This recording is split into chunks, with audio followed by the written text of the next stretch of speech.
Bonjour à tous, bienvenue dans ce nouvel épisode d'Avenir à domicile. Je suis Florian Verlaine. Aujourd'hui, on va traiter l'épisode en deux séquences. Une séquence où la problématique sera: est-ce que l'intelligence artificielle va remplacer les avocats ? Et deuxième partie, on va jouer à un jeu de vrai-faux sur les idées reçues dans le monde du juridique. Et donc pour cela, je reçois Alison Dahan, maître Alison Dahan, associée au cabinet ECA, avocat, basé à Lyon, au barreau de Lyon. Bonjour Alison. Bonjour Florian. Est-ce que tu pourrais te présenter rapidement ton parcours ? Alors, pour ma part, donc, je suis avocate, comme tu l'as dit. Je dirige le cabinet ECA Avocat, qui est spécialisé dans le social et le médico-social. Donc, on traite principalement des problématiques de droit social, droit du travail, et les établissements et services sociaux et médico-sociaux. Et donc, on intervient sur tout le territoire de la métropole comme outre-mer, plus sympa. Puisqu'on est spécialisé dans ce secteur d'activité un peu cible, et ce que je viens voir aujourd'hui, c'est est-ce que je vais être remplacée donc par l'IA. Donc, pourquoi cette idée de thématique ? C'est parce que en discutant avec nos clients, j'entends de plus en plus de directeurs, de gérants qui utilisent ChatGPT, Mistral, un peu toutes les IA qui peuvent exister dans leur quotidien. Alors ça peut être pour des contrats de travail, ça peut être pour des questions juridiques liées à des conflits avec les salariés. Et je me dis, ça peut être dangereux. Alors peut-être pour les avocats un jour, mais peut-être pour la structure. Donc je sais pas si toi, dans ton quotidien, tu commences aussi à avoir de la part de tes clients déjà l'intervention de l'intelligence artificielle. Alors oui, tout à fait, on a l'intervention plus ou moins intempestive de l'intelligence artificielle dans les relations avec les clients. Il y a un premier point vraiment sur le côté où l'intelligence artificielle, elle permet d'accéder à une partie de notions juridiques pour les clients qu'ils n'avaient pas forcément auparavant. Et donc oui, ça veut dire qu'on a cette introduction d'IA, que ce soit ChatGPT ou autre, dans certaines relations où on va nous dire que ça c'est bon, on l'a traité avec ChatGPT, c'est pas un conseil juridique précis ou un besoin vraiment spécifique, donc le client peut estimer qu'il peut essayer de recourir à ChatGPT ou autre. Et justement, parce que dans les services à la personne, on est quand même sur un secteur qui change tout le temps, surtout si on va sur l'aide à domicile où c'est encore pire. Oui. On a de nouveaux décrets qui tombent, des nouveaux textes de loi. Donc, je me dis jusqu'où en fait peut aller l'aide de ChatGPT dans les questions juridiques, légales qu'on peut avoir.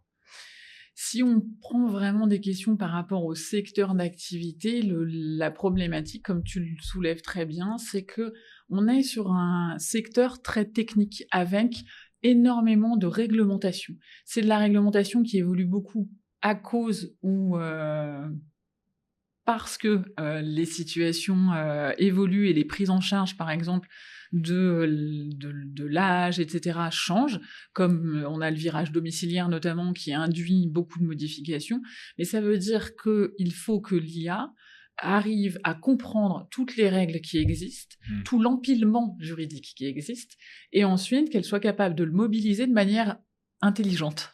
Voilà. Ouais. Ce qui est là, on commence à toucher un écueil.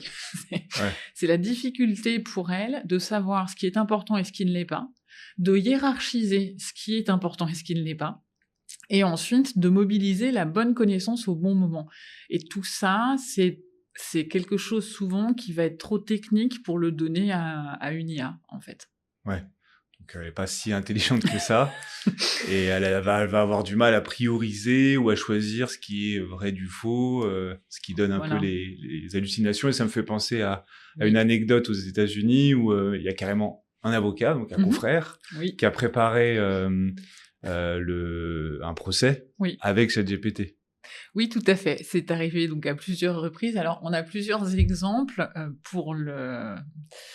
pour cette situation avec d'abord cet avocat. Donc là, ils étaient 2, c'était des avocats new-yorkais qui ont rédigé en fait un mémoire. Donc c'est des conclusions, c'est de l'argumentaire pour la défense de son client en utilisant ChatGPT. Sauf que ChatGPT ne trouvant pas d'arguments qui lui paraissaient pertinents, et ben, il a fait le choix d'en inventer. Tout simplement. C'est pratique, c'est efficace. Il a créé de la jurisprudence. Donc, il s'est mis au niveau de la cour, des cours suprêmes, il s'est fait sa jurisprudence, évidemment, ça avait l'air hyper pertinent. Ouais. Et ça a alerté la partie adverse, qui s'est dit, mais je ne comprends pas, je ne connais pas cet arrêt, comment c'est possible que je sois passé à côté d'un truc pareil? Et c'est normal, ça n'existait pas. Ouais. On a le même exemple en France, on en avait parlé un peu tous les deux, sur une avocate qui, cette fois-ci, mais ça tombe bien, c'est son droit du travail, qui a décidé de ne pas rédiger elle-même sa saisine au Conseil de prud'homme et à la place qui a recouru à ChatGPT, lequel ne s'est pas mis à jour des règles. Et comme on le disait, nous en droit, alors en droit français spécialement, en droit du travail, on évolue tout le temps. Et donc là, dans sa requête, ChatGPT ne s'est pas mis à jour, qu'il a fait des demandes sur des choses qui n'existaient plus, et puis le reste, il l'a inventé parce que c'est quand même plus pratique. D'accord. Donc, voilà. Ça arrive même en France. Oui. Et du coup, est-ce qu'il existe des outils qui permettent quand même d'avoir quelque chose de fiable sans forcément accéder à l'avocat? Est-ce qu'on a quand même des outils où on peut faire des recherches de manière assez fiable et mis à jour régulièrement?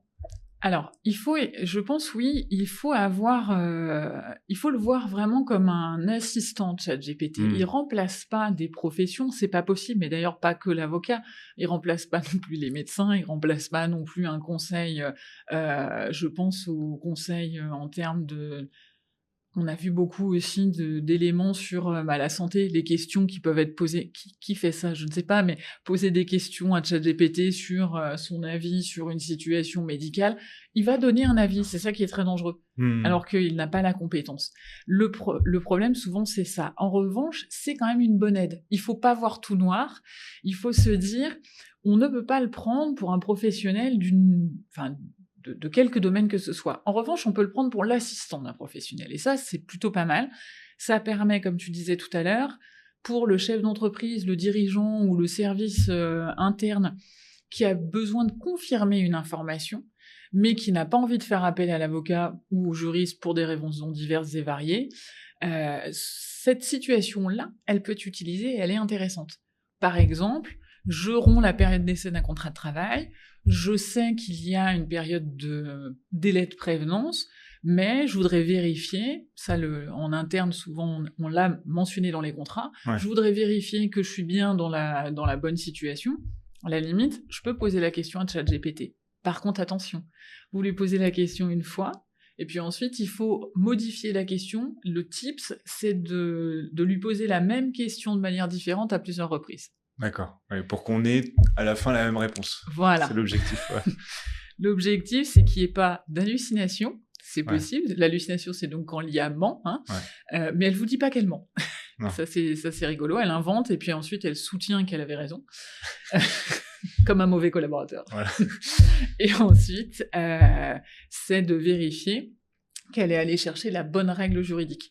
Donc si on a posé la question 3 fois de manière différente, on a quand même plus de probabilité si on a eu la même réponse 3 fois.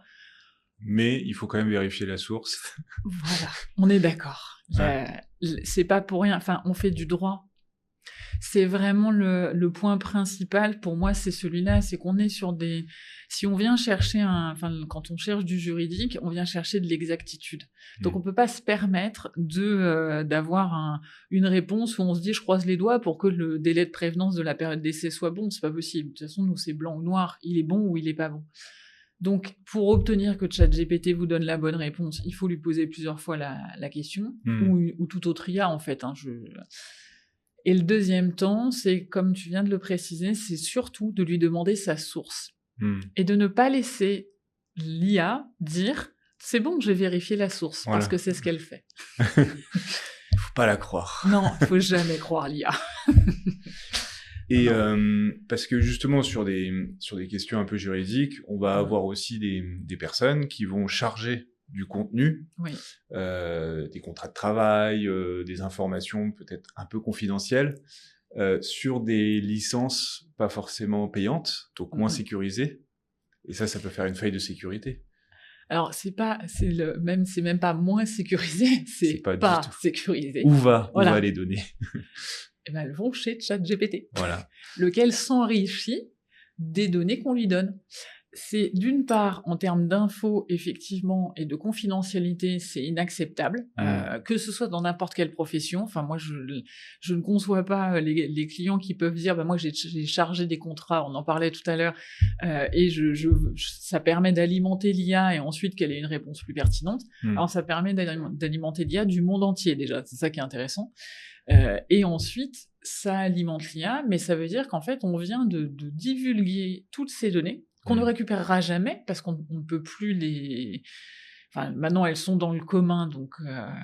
Et c'est bien expliqué d'ailleurs, si vous voulez que votre IA augmente en intelligence et que vous ne payez pas, il est bien indiqué dans les conditions générales que vous permettez donc à l'IA de servir d'autres sources et que vous participez, c'est écrit de cette manière-là, vous participez à l'amélioration. Voilà, exactement. Classique. Donc, moi, à mon sens, quand on l'utilise pour du professionnel, l'IA, ça n'est que à titre payant. Oui. Voilà. Prendre une licence payante, plus sécurisée. Voilà. Ou alors, on lui pose des questions complètement déconnectées, où on lui demande juste « Je veux rompre la période d'essai du contrat de travail d'un salarié, il a été embauché à telle date, c'est ça son contrat, c'est ça ma convention collective. » Pas de données personnelles. Exactement. Voilà. Mais sinon, interdit. Et si on a une licence payante, là, on peut charger du contenu et mettre des choses un peu plus confidentielles, qui permettra d'avoir quand même une analyse un peu plus poussée et pertinente. On peut charger du contenu. Après, moi, je vous avoue que dans la pratique, je ne le fais pas parce que malheureusement, ça rend pas la réponse plus pertinente. Moi, je me suis rendu compte que qu'on charge ou pas des éléments. Alors, nous, on a voulu voir ce que ça donnait en chargeant des choses. Alors qui nous sont toutes anonymisées parce que les pratiques de cabinet font que on transmet pas de données comme ça. Mais malheureusement, ça n'a pas permis une évolution parce que c'est noyé dans tout le flux global, tout ce qui existe par ailleurs et que ChatGPT ou n'importe quelle autre IA va quand même aller regarder. Donc, sauf à upgrader vraiment les abonnements, il y a un abonnement, je crois, qui est... Alors là, en termes de prix, on passe des seuils extrêmement élevés, et je crois que là, c'est juste, ça devient quasiment votre IA. Et donc, on va presque plus chercher ailleurs. Si là, on cherche ailleurs, vous aurez beau le charger de ce que vous voulez. Dans tous les cas, si on est par exemple sur des accords collectifs, donc un aménagement du temps de travail ou ce que vous voulez, il aura été chercher aussi tout ce qu'il peut trouver sur le net, donc vous aurez beau en avoir fait plein chez vous, et il n'en reste pas moins qu'il en aura trouvé des milliers d'autres. Ouais. Donc quand il va faire sa synthèse... C'est pas fermé, quoi. Bah, c'est ça. Tant qu'on n'est pas sur une IA complètement fermée, on peut pas garantir qu'il a vraiment qui va vraiment se servir de la bonne donnée. Et c'est souvent le problème de l'IA, c'est que finalement il est moyennement intelligent. Ça dépend des périodes, en fait. C'est vrai qu'on a un autre secteur d'activité avec Diapaz, qui est un logiciel pour les cabinets d'avocats, qui justement a mis en place Génial, qui est lié avec... Donc c'est pour les cabinets d'avocats, et ça permet aux avocats de charger des informations, mais fermées avec Lefebvre Dalloz. Voilà. Et donc là, effectivement, on n'a pas tous les trucs farfelus qui peuvent se trouver sur le net. Et est-ce que vous utilisez dans votre cabinet, j'ai l'impression que, là, tu en as parlé plusieurs fois, l'IA a l'air hyper présente au quotidien. Oui, de toute façon, oui. Et donc, dans votre cabinet, vous avez vos licences payantes et vous l'utilisez au quotidien comme un mauvais collaborateur, mais comme un collaborateur, quand même. On l'utilise comme un très bon dictaphone. Voilà. Donc, en fait, on est habitué, moi, c'est ce que j'expliquais. Moi, j'ai été formée par un avocat qui doit avoir aujourd'hui à peu près 70 ans, je m'excuse si je me trompe d'âge, mais c'était l'époque où on utilisait des dictaphones sans arrêt et où on dictait à nos assistantes.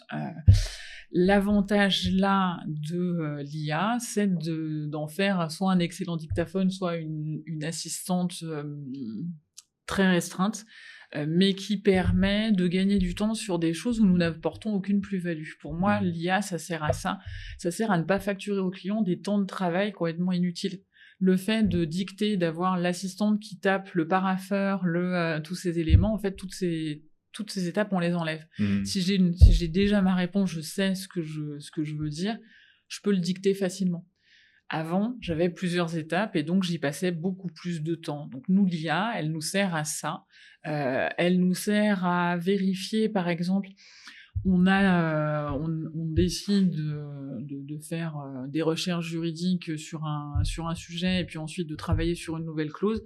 On peut, sur un contrat par exemple, on peut interroger l'IA pour avoir une idée de ce qui se passe autour, de pas rester complètement fermé sur ce qu'on fait nous. Par contre, on a fait le travail en amont. Ouais. On va surtout pas se laisser influencer par ce que l'IA pourrait nous dire, puisque l'IA ment. Il faut être expert dans ce qu'on demande à l'IA pour vérifier ce que la personne dit, enfin ce que l'IA dit. Voilà, le lapsus. Ah, ça y est. L'IA n'est pas une personne. On a tendance trop à faire confiance, de manière générale, à l'informatique, aux outils, sans vérifier que ça fonctionne, tout simplement. Oui. Et ce qui est dit est juste, quoi. Mais complètement, ça va bien avec ce que tu évoquais tout à l'heure sur les logiciels de cabinet d'avocats qui mettent en place maintenant des robots qui, un peu comme de l'IA, mais qui viennent se servir uniquement de sources juridiques. Là, on peut avoir des réponses plus intelligentes. Après, nous, au quotidien, on fait déjà des recherches sur tous ces moteurs de recherche juridique. Un bon cabinet d'avocats, c'est un cabinet qui fait des recherches tout le temps, parce que c'est comme ça que justement on est meilleur client, sinon et qu'on est à jour. Mais ça permet, ça peut le permettre dans des circonstances très spécifiques comme là, d'avoir une IA spécifique sur quelque chose qui est vraiment très fermé en fait en termes de circuit. Pour le reste, on peut absolument pas l'utiliser parce que on est sur des contenus sur lesquels nous n'avons pas la main, il faudrait vérifier chaque ligne de ce qui nous est donné par l'IA. Et l'IA, comme elle est capable d'inventer des arrêts de cour de cassation, d'inventer des règles de loi, d'inventer... Si vous n'êtes pas capable derrière de lui dire « mais c'est faux » ou « ce n'est pas la règle que moi j'avais en tête », il peut vous donner une règle comme si c'était la règle, sans dire « attention, je ne suis pas sûr de ce que j'ai dit ». Ce qu'on disait, c'est le mauvais collaborateur. Voilà. Non, c'est hyper intéressant parce que moi, c'est vrai que par rapport au fait qu'on parle à l'IA, c'est vrai que de plus en plus, on est sur des logiques où on va parler avec ChatGPT plutôt que de lui écrire. Et moi, je l'utilise tous les jours, justement en lui parlant. D'ailleurs, si on fait Windows H, ça permet d'activer le micro. Voilà, petit tips informatique. Mais aussi dans Word, on peut activer la dictée. On peut aussi utiliser les transcriptions des réunions et les mettre dans ChatGPT pour faire des comptes rendus. Et là, il est plutôt bien. Donc, dans la partie vraiment aide rédactionnelle. Oui. Et donc sur la partie, il est bon en orthographe. Bon, il est pas bon forcément avec les majuscules. Non, ça, il est très mauvais. Les majuscules un peu partout, même si on lui demande de corriger, il a du mal. Et le gras, il adore le gras. Il adore le gras. Et les icônes aussi, des fois. Oui, les emojis. Il adore les emojis. Un peu trop. Oui. Et trop dans l'émotion, finalement. Oui, mais c'est ça qu'il faut. Paradoxalement. Il essaie d'avoir de l'émotion, donc il nous colle des emojis un peu partout. Mais dès que c'est des choses pointues, il faut faire attention. Oui. Si, par exemple, parce que c'est de la probabilité, finalement, si on prend des choses assez génériques, des contrats de travail, où il a pas mal de matière, mais où c'est simple, est-ce que là, on peut lui faire confiance, ou dans tous les cas, il faut vérifier les contrats de travail avec un avocat? Le problème, alors c'est pas tant de vérifier avec un avocat, mais un juriste, je dirais, règle générale. Je vais pas tirer la couverture que aux avocats, parce que les juristes, en règle générale... Avec un expert. Voilà, avec quelqu'un dont c'est le métier. Parce que moi je dirais, on peut faire une base de contrat avec ChatGPT, mais le problème c'est qu'il ne prendra rien, il ne va pas aller chercher des spécificités déjà de votre entreprise ou de votre association. Il va faire un truc type qu'il estime, j'ai bien dit que lui estime être le bon contrat. Il ne vous dit pas, même quand vous lui demandez, quelles sont vraiment les clauses obligatoires. Et le deuxième problème que j'ai quand on le fait travailler sur ce genre de choses, c'est qu'ensuite, il n'est pas en capacité d'interpréter. Alors c'est normal, heureusement, c'est pour ça que l'humain tient encore le dessus par rapport à l'IA, c'est que lui, il n'a pas de second degré et il n'a pas de faculté d'interprétation. Donc, quand il lit la convention collective, il n'est pas capable de savoir si tel article, finalement, dans l'application, il faut l'appliquer de cette manière ou pas. Je pense par exemple à la convention collective des entreprises de services à la personne, laquelle mentionne qu'en dessous de 15 minutes sur les intervacations, ces fameuses intervacations, en dessous de 15 minutes, on a une prise en charge des trajets. Et la convention dit qu'au-delà de 15 minutes, on ne prend pas en charge les trajets. Et là, je le dis devant tout le monde, le texte n'est pas valable. Il y a eu de la jurisprudence ensuite qui est venue... Alors, il y en a très peu, parce qu'on est sur un secteur tête d'épingle, donc on va pas attendre 200 arrêts, mais il y a eu de la jurisprudence qui est venue dire qu'en fait, non, c'est que quand le salarié retrouve son autonomie. Si vous interrogez ChatGPT, il vous sort une clause, tranquille, où il vous met, en dessous de 15 minutes, les temps sont payés, au-delà, ils ne sont pas rémunérés conformément à la convention collective. Juridiquement, c'est fou. Ouais, qui est un mélange à la fois de mise à jour, de jurisprudence qui sont tombées il n'y a pas si longtemps que ça, et il y a aussi les côtés implicites, qui va de source, qui va de soi pour tout le monde, mais pas pour ChatGPT. Et donc du coup, il peut sortir des choses très fausses, quoi, tranquillement. Ouais. On a, pour préparer le podcast, j'avais fait travailler ChatGPT sur un accord collectif. Je l'ai fait travailler sur un accord sur des trajets, la prise en charge des temps de trajet, justement. Parce que c'est quelque chose où il y a peu de matière sur le net, parce que les accords sur les trajets, à proprement parler, on n'en trouve pas beaucoup, et alors encore moins sur des trajets dans la convention collective des entreprises de services à la personne. Et donc, quand je le fais travailler sur cet accord collectif, je lui demande de me prévoir l'ensemble des clauses obligatoires. Je dis bien dans mon prompt, je donne les clauses obligatoires. Il me sort un accord. La première chose, c'est qu'une partie des clauses ne sont pas des clauses obligatoires. Il me met en place un comité de suivi dans mon accord collectif. Alors c'est bien un comité de suivi, c'est entre les deux parties qui ont créé l'accord qui vont se rencontrer peut-être tous les 6 mois ou tous les ans pour vérifier de la bonne applicabilité de l'accord. Mais enfin, ça vous rajoute des obligations. Donc je lui dis, tu m'as ajouté des choses non obligatoires, pourquoi? Il me répond qu'il ne sait pas. Et que effectivement j'ai raison, le comité de suivi n'est pas obligatoire, moi je le sais parce que c'est mon métier. Et le deuxième point, c'est qu'il me met une clause. Moi, je viens essayer de mettre en place un accord sur des trajets pour écraser plein de pratiques qui n'allaient pas dans la structure et essayer de se remettre en conformité avec la convention collective. Je ne veux certainement pas avoir de maintien d'avantages pour les salariés parce que moi, ce que je vise, c'est juste une remise à plat et qu'on reparte tous de la même manière. Dans l'accord, ma ChatGPT me dit qu'il faut une clause sur les avantages individuels acquis. Alors, ça parle pas à tout le monde, mais les avantages individuels acquis, ça a disparu du droit du travail il y a plusieurs années, ça n'existe plus. Dommage. C'est ça. Donc, grossière erreur. C'est un point hyper important. D'une part, ça n'existe plus, et ça a été remplacé par le maintien de la rémunération, et d'autre part, ça vient ajouter une obligation et un coût très important pour l'entreprise, alors que c'est pas ce qu'on lui a demandé. D'accord.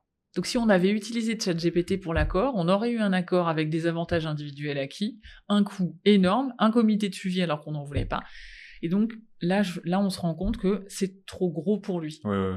Voilà, il faut aller sur quelque chose de petit, de précis, essayer avec une clause, faire des trucs simples. Quand on est, comme tu disais tout à l'heure, un peu en pré-litige avec un salarié, on veut préparer une réponse. D'habitude, on la préparerait tout seul. C'est peut-être pas mal, là, d'interroger ChatGPT en lui donnant la situation et en se disant, ça va permettre d'avoir un niveau un peu plus construit que ce qu'on aurait fait tout seul en interne, finalement. C'est une tendance, ça organise les idées. Tout à fait. Ça permet, en tant que dirigeant, quand même, d'avoir des prémices de solutions. Mais après, il ne faut pas les prendre pour argent comptant. C'est ça. Il faut les vérifier avec son expert. Donc, Voilà. soit son juriste, soit son avocat, mais surtout se faire accompagner. Ouais. Alors, en tout cas, ce que je vois, c'est que c'est globalement un assistant, que ce soit pour toi et pour le cabinet, donc pour les avocats eux-mêmes, ça permet de faire mieux leur travail, si c'est bien fait, si on est bon à la base. Voilà. Si on se met à jour, voilà. Si on se met à jour sur, si on fait la veille et du coup qu'on repère un peu les erreurs que peut produire ChatGPT, mais aussi pour les dirigeants aussi, ça peut vraiment tout à fait. avoir un gain de temps énorme pour l'aide rédactionnelle, pour construire les idées, pour partir, éviter de partir de la feuille pour la synthèse blanche, pour la synthèse. Ouais. Hyper intéressant pour ça. Ok. Est-ce que sur cette partie, tu voulais ajouter quelque chose? Non, pour moi, je pense qu'on a fait quand même à peu près le tour. On a fait le tour. A priori, c'est bon, on va pas remplacer tout de suite. Je crois que c'est bon. J'ai encore quelques années devant moi. Voilà. On a la même chose côté consultant. Hein. Oui. Un jour, on va se faire remplacer, peut-être. Donc, mais pour le moment, on peut tous les deux finir le podcast. On n'est pas encore remplacé par 2 IA. On sert à quelque chose. Ouais. Voilà, c'est parfait. Mais aussi sur la partie consultant, ça aide énormément sur la compréhension de chiffres, de données qu'on peut récolter à droite à gauche et de pouvoir comprendre justement les corrélations, les conséquences, les liens en fait de beaucoup de données. Oui, c'est ça. Voilà. Donc comme tu dis, ça prémâche le travail, mais après il faut être expert dans son secteur pour éviter de partir suivre n'importe où. Exactement, il peut nous emmener loin. Oui. Donc on va passer à la deuxième partie, démêler le faux du vrai dans les questions plutôt juridiques, droit du travail. Donc le premier vrai-faux, dans un service autonomie à domicile, seule la structure de niveau 2 est soumise à l'obligation de réponse aux soins. Est-ce que c'est vrai? Est-ce que c'est faux? C'est faux. C'est faux. C'est totalement faux. La réponse aux besoins de soins, elle est obligatoire avec la réforme des services autonomie. Le tout, c'est comment j'y réponds. Est-ce que j'y réponds en interne ou est-ce que j'y réponds en externe? Et c'est ça la différence. Si je suis niveau 2, je suis un SAD mixte, un SAD aide et soins. Donc j'y réponds en interne. Ouais. Je me suis accolé un SIAD, en vrai. Souvent, c'est ça. Je vais fusionner ou faire un GCSMS avec un SIAD. Si je suis niveau 1, je suis un SAD aide et accompagnement. Par contre, je suis quand même obligée d'avoir une base de réponse aux besoins de soins. Et ça va être notamment, tu sais, toutes les listes de professionnels de santé que l'on va devoir faire, les conventions de partenariat ou ce genre de choses. Et là, c'est là où on est sur la coordination avec des postes comme de care manager, des choses comme ça, mais on doit prouver qu'on a accompagné le bénéficiaire sur une structure qui fait de l'aide et du soin, du coup. Tout à fait. C'est le décret qui vient préciser les conditions un petit peu, dans le nouveau cahier des charges, on le voit bien, on vient préciser les nouvelles conditions de réponse aux besoins de soins avec je dois avoir tenté de prendre un rendez-vous pour mon bénéficiaire s'il le souhaite, etc. Et effectivement, je dois montrer des actions positives. Et après, on peut renvoyer vers des structures qui sont par exemple que des cabinets infirmiers, en fait. Ils font du soin. Oui, voilà. Vous faites déjà l'aide, envoyez vers des choses qui ne font que du soin, par exemple. Ouais. Mais c'est vrai que j'ai encore quelques clients qui disent ce décret c'est pas pour moi je fais que de l'aide. Si. Et puis même tout le reste dedans. Oui. Vrai faux numéro 2, une structure d'aide à domicile sous le régime de l'autorisation peut librement décider du contenu de son livret d'accueil sans aucune obligation légale. On aimerait bien. Ça nous faciliterait bien la vie. Malheureusement, la réponse est non. Il y a un abominable cahier des charges qui va avec cette réforme des services autonomie et qui prévoit tout un contenu obligatoire, lequel s'applique surprise à compter du mois de juin de cette année. C'est la réforme des services autonomie, là, arrive à son premier bout d'échéance, je dirais, puisque le décret, avec le cahier des charges, va s'appliquer à compter du mois de juin. Les contrôles peuvent commencer. Il y a certaines régions qui ont déjà annoncé qu'ils allaient commencer exprès au tout début. C'est pour la bonne surprise. C'est des bonnes régions, ça. Oui, c'est des bonnes régions. Des régions où il y a beaucoup de soleil. Et donc, dans les obligations, on a un contenu de livret d'accueil, on a un contenu du DIPEC. Si vous ne savez pas ce que c'est le moment de vous renseigner. C'est dangereux. C'est dangereux. Fini les contrats de prestation. Bonjour le DIPEC. Pareil, voilà, pour l'intégralité de la documentation. Donc malheureusement, non, on ne peut pas mettre ce qu'on veut dans sa documentation. Très bien. Vrai-faux numéro 3, une de mes préférées, on verra pourquoi après. La nouvelle circulaire du 3 janvier 2025 permet à toutes les structures de déroger à la condition d'activité exclusive si le chiffre d'affaires dédié hors SAP est inférieur ou égal à 30%. C'est faux. C'est faux. C'est totalement faux. Alors, il y a bien une circulaire du 3 janvier 2025 qui vient acter la possibilité de déroger à la condition d'activité exclusive dès lors que l'activité hors service à la personne est inférieure ou égale à 30%. Mais il y a une deuxième condition qui est la taille des structures qui doit être de moins de 11 salariés. Et je te laisse préciser pourquoi c'est ta question préférée. Alors, on s'est fait aider, enfin moi je me suis fait aider un peu par ChatGPT pour poser ces questions. Après, l'idée c'est qu'Alison, tu as pu mettre les questions que tu avais régulièrement. Oui. Et j'étais un peu paranoïaque justement sur les effets d'hallucination. Et donc quand j'ai vu circulaire du 3 janvier 2025, j'ai demandé à ChatGPT si ça existait vraiment. Et il m'a dit, c'est vrai, j'ai inventé. Voilà. J'ai inventé, il a parlé en conditionnel, il m'a mis tout un pataquès d'informations en disant effectivement c'est des éléments fictifs, c'est hypothétique, ça n'existe pas vraiment. Et donc je me suis dit bon, ok, c'est une hallucination, il me le dit, il est gentil. Et donc du coup après avoir échangé avec Edison, là tu m'as dit si la circulaire existe vraiment. Je fais ah d'accord. Donc là on est dans la phase d'après l'hallucination, oui, hein. C'est-à-dire que là oui. Il n'a pas halluciné, oui. Mais si je lui demande est-ce que t'as pas halluciné, il me dit si en fait j'ai halluciné, alors que c'est vrai. Ouais. Moi j'adore. Voilà, c'est encore plus flippant. C'est encore mieux. c'est l'inception là. Ouais, c'est ça. C'est l'idée dans l'idée. Et ça montre que oui. J'aurais pas dû lui poser la question finalement. J'aurais dû vérifier si la circulaire et j'aurais trouvé sur Légifrance très facilement. Tout bêtement, voilà. T'aurais tapé sur Légifrance la circulaire, tu l'aurais trouvé, t'aurais été rassuré et tu te serais rendu compte qu'effectivement ChatGPT peut. Mais c'est ça qui est super intéressant, c'est que il peut nous raconter n'importe quoi et il a l'air. Ce qui est terrible, c'est qu'il a l'air sûr de lui. Ah ouais, on le croit. Voilà. J'ai envie de le croire. Oui, mais j'ai vu que t'as envie de le croire. Voilà. C'était écrit comme tel.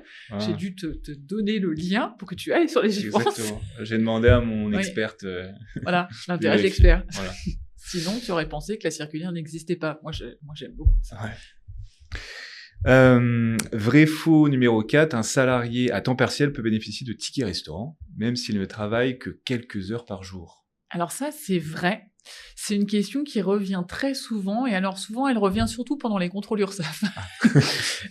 Et j'ai pas mal de... J'ai eu des clients qui n'appliquent pas correctement la règle, pensant que c'est une certaine durée du travail.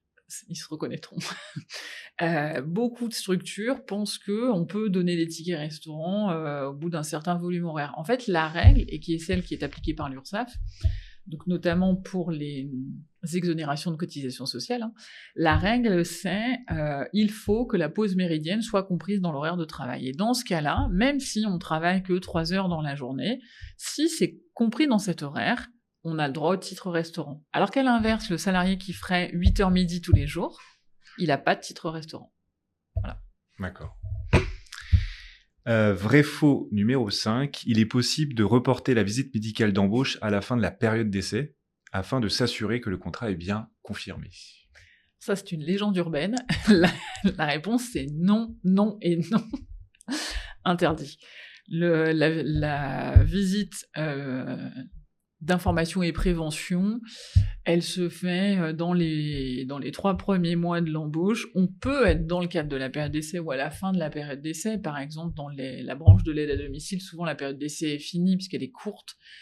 Par contre, il n'y a pas de lien entre les deux. On peut pas dire j'attends la fin de la période d'essai. Il faut que la visite ait lieu dans le délai.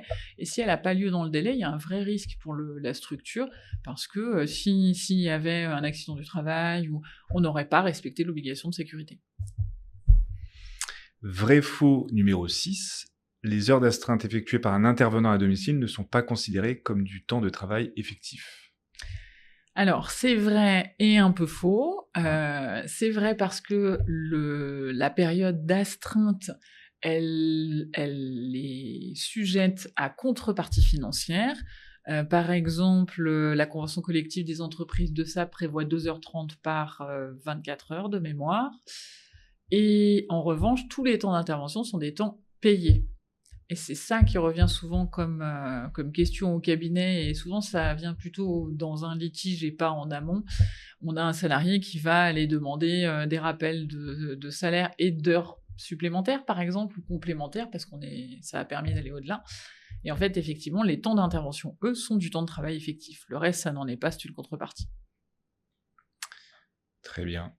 Vrai-faux numéro 7. Un employeur peut justifier une clause de non-concurrence à ses salariés sans contrepartie financière dès lors que l'activité le justifie. Alors ça, c'est faux, et c'est quelque chose qui revient souvent. Je le vois dans des modèles de contrat, je le vois après dans des pratiques dans les structures. D'abord, il y a deux choses. Il y a la clause d'exclusivité pendant le contrat, où je peux empêcher le salarié d'avoir d'autres activités à côté de celles qu'il a chez moi. Ça marche que pour les temps pleins. Et après, il y a la clause de non-concurrence, c'est celle à la rupture du contrat. À la rupture du contrat, je peux empêcher un salarié d'aller travailler à la concurrence ou de monter une activité concurrente, mais je suis obligée de fournir une contrepartie financière. Sans ça, évidemment, je ne peux pas restreindre l'activité. Alors, il y a quand même une limite. Attention, ça ne veut pas dire qu'on peut faire ce qu'on veut. La concurrence déloyale est toujours interdite. Même si vous n'avez pas de clause de non-concurrence, tu ne peux pas ensuite aller mettre ton entreprise juste en face et dire « mais moi, je n'avais pas de clause ». C'est la concurrence déloyale. Voilà. Vrai-faux numéro 8. Alors là, on est sur le contrat de franchise. Tout franchisé bénéficie automatiquement d'une exclusivité territoriale. Il faudrait voir ça avec l'ARS et le département. Donc, c'est faux. Mais souvent, c'est vrai que la question peut être posée par des structures qui pensent à tort finalement que le fait d'être dans un réseau de franchise leur permet d'avoir des zones de chalandise exactement, dédiées, voilà. Quoi. Et en fait, c'est le cas, ça peut être le cas dans le cadre de la franchise, qui s'engage à ne pas aller vous recoller un même franchisé juste en face du pas de votre porte. Par contre, c'est pas le cas du concurrent, qui lui peut venir juste en face de votre pas de porte. Voilà. D'accord, ok. Vrai-faux numéro 9. En cas de rupture de la période d'essai, l'employeur doit toujours faire respecter intégralement le délai de prévenance, même si cela empiète sur la fin de la période d'essai. Alors ça, c'est faux, et ça fait plusieurs fois que j'ai des clients qui ont le problème avec ça, donc c'est pour ça qu'on l'a mis dans ce questionnaire. Régulièrement, quand les clients rompent les périodes d'essai, je ne sais pour quelle raison, on se retrouve à la fin de la période d'essai. On attend la toute fin parce qu'on avait un fol espoir que la situation s'arrange, donc au lieu de rompre la période d'essai rapidement, on attend. Le problème, c'est que plus on attend, plus le délai de prévenance est long. Et donc, par exemple, si le salarié est présent depuis plus de 2 mois dans la structure, on peut avoir un délai de prévenance qui peut être de 15 jours. Si on rompt trop tardivement, ça peut conduire à dépasser la fin de période d'essai. Et il y a une règle en droit du travail qui dit que si la fin de période d'essai est dépassée, le salarié est réputé engagé définitivement. Donc, même si vous rompez la période d'essai, si vous la rompez le dernier jour, vous payez le délai de prévenance, mais vous ne le faites pas faire. Si vous le faites faire, vous venez d'accepter que le salarié franchisse le CDI, ou le CDD d'ailleurs, de manière définitive, et donc vous ne pouvez plus rompre votre période d'essai comme vous voulez. Parfait, merci. On a fini le jeu des questions-réponses. Ça va ? C'est bon. Pas eu que du vrai, pas eu que du faux. Tout va bien. Voilà. Donc on a pu voir dans la première partie que a priori l'avocat va pas être remplacé tout de suite. Voilà. Tout ce qui est moteur d'intelligence artificielle, type GPT, etc., c'est un assistant, mais ça ne fait pas tout et ça peut faire des hallucinations ou des contre-hallucinations. Voilà. Et on a pu démêler le faux du vrai, des idées un peu reçues que toi tu peux entendre régulièrement dans ton cabinet et peut-être qui a pu aider certaines structures. Est-ce que tu avais des choses à rajouter ? Chose qu'on n'a pas balayée dans ce podcast. Je pense qu'on a été... On est bon. Oui. On fait un bon éclairage. Je pense qu'on est déjà pas mal. Je te remercie beaucoup. Avec plaisir, vraiment. On espère que ça aura éclairé un petit peu, un peu plus sur l'utilisation de l'IA et sur toutes les questions-réponses que vous pouvez tenter de poser à ChatGPT pour voir ce qu'il va vous dire. Et avec les avancées de mois en mois, oui. On pourra faire le podcast dans 2 mois et on verra. Oui. Il y aura des nouveautés avec les recherches approfondies. Voilà les nouvelles fonctionnalités. Merci beaucoup. Merci à tous d'avoir suivi ce nouveau numéro d'Avenir à domicile. À bientôt. Prenez soin de vous. Au revoir.